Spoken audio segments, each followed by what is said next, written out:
Qu'est-ce qui oppose tant Guillaume Soro à Alassane Ouattara? Quel est le problème de fond? Qu'est-ce qui les oppose tant qui fait qu'ils ne peuvent pas s'attendre? Alassane Ouattara ne vous dira jamais la vérité. Mais moi, je vous le dirai.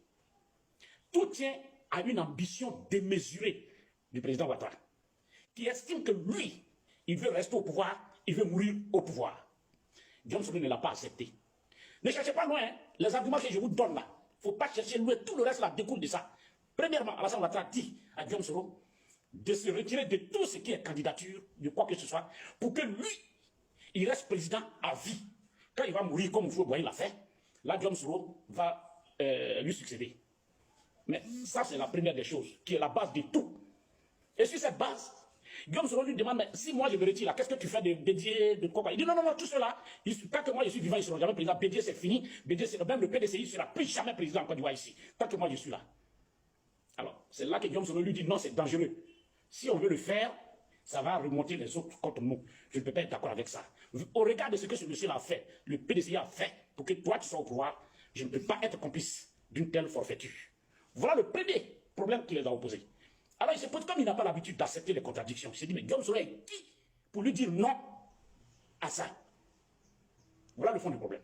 Et il attend que Guillaume Soro dise, ok, moi je me mets à ta disposition, on va suivre ta logique, tel que les autres qui sont autour de lui là, ont accepté là.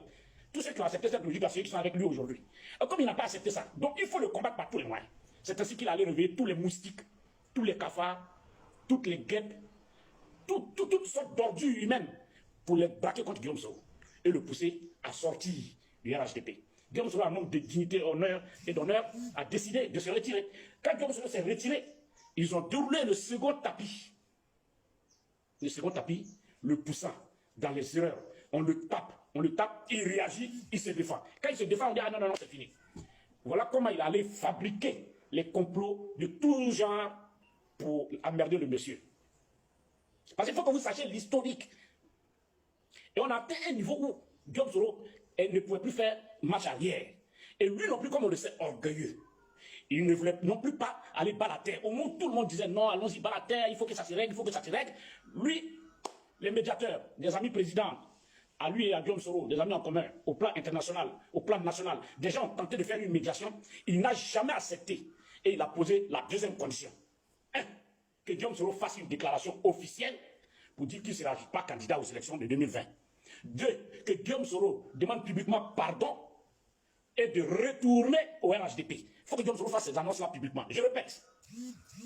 2 conditions. La première condition, c'est que Guillaume Soro doit animer une conférence de presse pour dire qu'il ne sera pas candidat aux élections de 2020.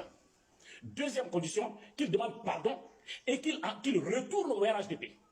Si Guillaume Soro ne le fait pas, lui va boire le sang de Guillaume Soro. Il va lui montrer que Guillaume Soro est trop petit pour lui le contredire. Voilà le fond de leur problème. Il n'y a pas 2 autres choses, hein, c'est les 2 problèmes. Nous autres, nous qui sommes avec Guillaume Soro, je suis de ceux qui ont eu Guillaume Soro au téléphone. Le député Bensouk est témoin. Et nous avons dit à Guillaume Soro, qu'à cela ne tienne, il faut venir, quand tu rentres au pays, il faut parler avec Alassane Ouattara, va demander pardon à Alassane Ouattara. Le reste, on va gérer. Mais Alassane Ouattara a dit non, il refuse que Guillaume Soro même vienne en Côte d'Ivoire tant qu'il n'a pas fait ces 2 conditions, tant qu'il ne les a pas remplies, tant qu'il n'a pas fait une déclaration de renonciation à sa candidature, tant que Guillaume Soro n'a pas fait une déclaration du pardon officiel et de son retour au RHDP, Guillaume Soro ne rentre pas au pays. Voilà le fond du problème. Alors quand la tension a commencé à s'exercer entre eux, il a pris ses frères, il a pris ses amis, il les a jetés en prison, il a chassé certains, créant les conditions d'insécurité, les poussant à l'exil. Voilà le fond du problème. Il est resté dans cette même logique. Tu es resté toujours dans cette même logique du bras de fer, de vouloir écraser du Guillaume Soro. Mais est-ce que tu sais que il a des parents, le vieux? Quand tu fais ça, est-ce que tu sais que Guillaume Soro a des parents qu'on appelle Sénifo?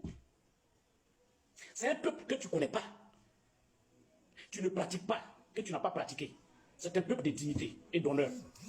Vous voulez que quelqu'un vous suive toute sa vie et en même temps vous promettez de tuer ses enfants. Aujourd'hui, faisons le bilan sur Ferké. Prenez en prison aujourd'hui combien de fils de Ferké sont en prison. En dehors de Guillaume Soro qui est en exil, je vous informe, c'est comment Félicien est fils de Ferké. Il est en prison. Babou Traoré était du Kélogo. Lui, ils l'ont fait sortir. Babou Traoré, je vais vous raconter l'histoire. Babou Traoré est le petit frère direct de l'ami intime de photocopie, Ibrahim, Téné Ibrahim, qui est Bamoudien, actuel DG de FDP, je ne sais pas comment on appelle ça. Bon, écoute, il est DG d'une entreprise là-bas, et il est l'ami incontournable, incontesté de photocopie. Mais ils sont allés prendre son petit frère pour le jeter en prison. Ça fait 2 cadres. Troisième cadre, Soro Simon, petit frère de sang de Guillaume Soro, il est en prison. Quatrièmement, Rigobert, le commissaire Rigobert, petit frère de sang de Guillaume Soro, il est en prison. Tout ça, ce sont des fils du Kologo. Et puis vous voulez que les peuples se nous faut, c'est là pour vous applaudir dans ça. Pour votre bon travail. Parce qu'ils s'attendaient à ce que ce peuple-là fasse pression sur Guillaume Soro pour que Guillaume Soro respecte ces 2 conditions qu'il pose, c'est-à-dire la rénonciation à sa candidature et le retour au RHDP sur la base d'un pardon national public. Si Guillaume Soro fait ça, moi je le réunis. Si Guillaume Soro fait ça, moi je le réunis. Tout le reste que vous voyez là, c'est un discours. Tout le reste découle de ça.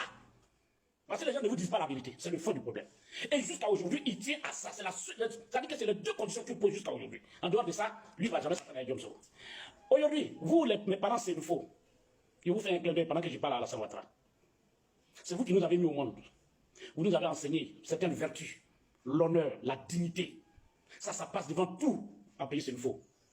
Le Sénoufo, même pour mettre la main dans la nourriture de son propre frère Sénoufo, là, il a honte. Il ne faut pas que le gars dise un jour j'étais nourri. La dignité, l'honneur, là, on ne s'amuse pas avec. Et votre fils, votre digne fils, vous en aviez 2, qui étaient des célèbres, que Dieu vous a donné le pouvoir d'avoir à la tête de l'État. Il s'agissait du premier ministre Amadou Koulibaly et Guillaume Soro, qui étaient les plus grands. Vous avez vu la manœuvre par laquelle il a poussé Amadou à mourir. Et devant vous, il est en train de faire la même manœuvre contre Guillaume Soro et il vous dit, dès qu'il gagne les élections, là, il va le mettre en prison à perpétuité. Ça, c'est un euphémisme d'ailleurs qu'il a utilisé. S'il a la possibilité de le tuer, il ne le laissera pas. Parce qu'ils ont déjà essayé ça à plusieurs reprises, ils n'ont pas pu tenter de le tuer. Et je reviendrai une autre fois sur les conditions dans lesquelles Guillaume Soro a échappé à la mort dans la main d'Alassane Ouattara, à plusieurs reprises. Alors, je vous prends à témoin, vous, nos parents Sénoufo. Quand on dit Sénoufo, le peuple Sénoufo est très grand. Il y a Katiola, Niakara, Dabakala, Ferke, Wangolo, Bundiali, Sinematiali, Korogo, etc., jusqu'à le peuple Sénoufo de Odjene qu'on appelle les Nongolo. Tout ça, c'est le Sénoufo. Devant vous, aujourd'hui, voilà ce qu'on fait à votre fils. Voilà ce qu'on fait à vos enfants. Ce que Ouattara fait à vos enfants. Mais dans ça, parmi vous, il y en a qui se lèvent pour continuer d'applaudir pour lui. Voilà, il y en a qui continuent d'applaudir pour lui. Et quand tu leur demandes, qu'est-ce que nous on peut faire? Oui, ils vont me chasser de mon poste. Ils vont m'arracher ma nourriture. Ta dignité est où? Ton honneur là, il est où? Aujourd'hui, c'est le fils du Kirogo. Aujourd'hui, c'est le fils de l'Afokpo. Et demain, ce sera le fils de quel homme? Alassane Ouattara lui seul. Dites-moi, avant qu'Alassane Ouattara n'arrive au pouvoir, dites-moi franchement, nous, les gens du Nord là, dites-moi, est-ce qu'Alassane Ouattara a creusé un seul puits pour un seul village avant qu'il n'arrive au pouvoir? Comparativement à Guillaume Soro qui n'est pas encore président, chacun de vous n'a qu'à voir dans son village, au plan national même d'ailleurs, ça c'est tous les Ivoiriens. Voyez ce que Guillaume Soro a fait chez vous, avant même qu'il ne dise je suis candidat là. Voyez ce qu'il a fait chez vous. Et comparez ça à ce qu'Alassane Ouattara a fait pour vous, qu'il aurait pu faire, le multimilliardaire qui se disait, qu'il aurait pu faire avant même de prétendre être candidat en Côte d'Ivoire. Dites-moi, il a fait quoi pour vous? Pour que vous acceptez de sacrifier vos enfants de cette façon pour lui faire plaisir. Ça fait 10 ans qu'il est au pouvoir. Ça fait 10 ans. C'est facile de dire oui, Alassane a travaillé, il a travaillé. Ça est l'argent de la caisse de l'État. Dites-moi s'il a fait la peinture même d'une seule mosquée pour vous, avant même d'être candidat. Il ne l'a jamais fait. Dites-moi s'il a creusé un seul puits avec le corde là, pour que vous buvez. Il ne l'a jamais fait. Je vous demande donc de vous réveiller. Réveillez-vous. J'ai été fier de vous, mes parents, s'il vous faut, quand j'ai vu la dernière tournée d'Alassane Ouattara à Ferké. Ils ont forcé les élèves. C'est les élèves à les kakis là. Comme au temps colonial, là, c'est eux qui sont sortis pour l'accueillir. Ça a été la même chose. Un accueil morose à Korogo. Ça n'a pas suffi. Il allait à Bundiali. J'ai compté les gens qui étaient arrêtés sur la route, même pas 200 personnes. Après ça, il a mis le cap sur Odjene, qui est la terre de ses parents maternels. Les Odjenekars l'ont boudé. À part ceux qui ont eu peur de perdre leur poste, qui sont venus s'attrouper là. Les Odjenekars qui devaient sortir comme un destin d'abeille, ils sont restés chez eux. Voilà l'humiliation qu'il a subie pendant sa dernière tournée au Nord. Ça, c'est une bonne leçon. Continuez donc. On me dit que vous avez retiré vos cartes d'électeurs. Bon, si vous êtes prêts à nous faire sacrifier, à nous tuer, pour faire plaisir à quelqu'un qui, dès que le premier bruit sonne, il prend l'avion et il est parti. Et au pouvoir, mais vous ne le voyez pas. Ce n'est pas quand il sera hors du pouvoir que vous allez le voir. Invitez-le dès maintenant à la sagesse. Dites au président Alassane Ouattara que quand on est président, on doit réunir 3 qualités. Certes, il faut être compétent, mais il faut être sage dans les actes et la parole.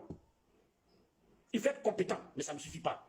Il faut être sage et humble. C'est les 3 critères pour un grand homme. Je répète, tu veux être grand dans nos têtes, grand pour la Côte d'Ivoire, pour les Ivoiriens. Le président Ouattara, tu dois être compétent. Tu dois être sage dans la parole et dans les actes. Et puis tu dois être humble parce que tu n'es pas Dieu. Dieu n'aime pas ceux qui manquent d'humilité avec le pouvoir. Le pouvoir que tu détiens dans ta main, il est éphémère, il est passager. Il ne faut pas te baser sur ça pour écraser tout le monde. Quel est ce président qui est régulièrement dans la défiance, à qui on ne peut pas parler, à qui on ne peut pas donner conseil, qui effraie tout le monde, qui a traumatisé tout le monde autour de lui? Quel est ce président? Qu'est-ce que tu veux qu'on retienne de toi? Qu'est-ce que tu veux que nous, on retienne de toi? Un grand homme, parce que tu auras fabriqué des microbes.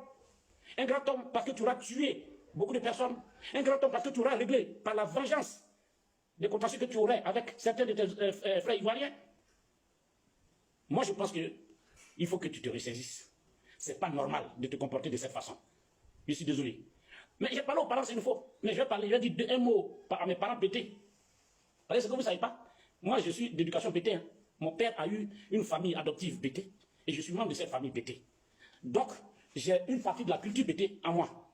C'est que chez vous, vous les pétés, vous êtes assis. Aujourd'hui, là, votre gendre, votre beau-frère, qu'on appelle Guillaume Soro, Alassane Ouattara dit, si lui gagne les élections, là, s'il a pu passer le 31, là, parce qu'il n'a pas fait de gagner même, il lui attend seulement le premier. Il dit dès le premier matin, ça veut dire qu'il est tellement sûr déjà que tout est déjà bouclé, géré, calé, un coup KO, que dès le 1er novembre, là, lui va mettre tout ce qui est Guillaume Soro en prison. Il va le mettre en prison à perpétuité. Le mari de votre fille, Aoutouri, ça va. Alassane, non, novembre, le 1er mois, bon, il y a Soro, il y a encore des moufa. Ma dilamu, ma dit à traîner. Donc, allez, bête ça va à la Aoutoura. À mon fauteuil Coran. Ne pas à Gobi. À Golouri, moi, Soro Guillaume, moi, mais Aoutouri. Au moi, comment on les appelle, les Grounois. Soro Guillaume a jusqu'à 4 Grounois avec votre fille. On a encore 10 moufa. On va traîner. Je répète en français. Vous, votre gendre là, Alassane Ouattara dit, dès le 1er novembre là, il va le mettre en prison. À perpétuité. Lui, il est déjà le juge. Il a déjà rendu Guillaume Soro coupable. Il a déjà jugé, il a déjà condamné à perpétuité. Et il n'y a pas de juge encore ici qui va lui dire non, ça là, il va faire. Maintenant, si vous, dans ça là, on vous a parlé, vous qui êtes fiers d'avoir un beau. Quand je dis beau d'embêter aujourd'hui, c'est Guillaume Soro, c'est Daloa, c'est Ganoua, c'est Issia, c'est Soubré, etc., etc. Si vous êtes fiers de ces propos-là, que quelqu'un que vous devez soutenir sous prétexte qu'il a travaillé, celui-là doit tenir ses propos de vengeance de haine, suivez-le, allez retirer vos cartes, allez-y voter. Parce que quand Guillaume Soro dit qu'il n'y aura pas d'élection, c'est par rapport au discours d'Alassane qu'il le dit. C'est ce qu'Alassane sort de sa bouche qui augmente chaque jour le nombre de ses adversaires, de ses ennemis. C'est sur ça que Guillaume Soro se bat pour dire qu'il n'y aura pas d'élection. On dit non, Guillaume Soro, il compte sur quoi? Il compte sur Dieu. Non, il y en a qui pensaient qu'il allait prendre des armes. Non. D'autres personnes peuvent le faire, hein, mais nous, Guillaume Soro n'est pas dans ça. Nous, on n'arrête pas d'affaire des armes. Mais ce que nous, on sait, on prie chaque jour pour que Alassane Ouattara ne puisse pas être président après le 31. Voilà, c'est simple. Mais je finis avec Guillaume Soro pour vous dire, nous, on va tenir dans ça. On va tenir dans ça. On ne va pas abandonner. On n'abandonnera pas.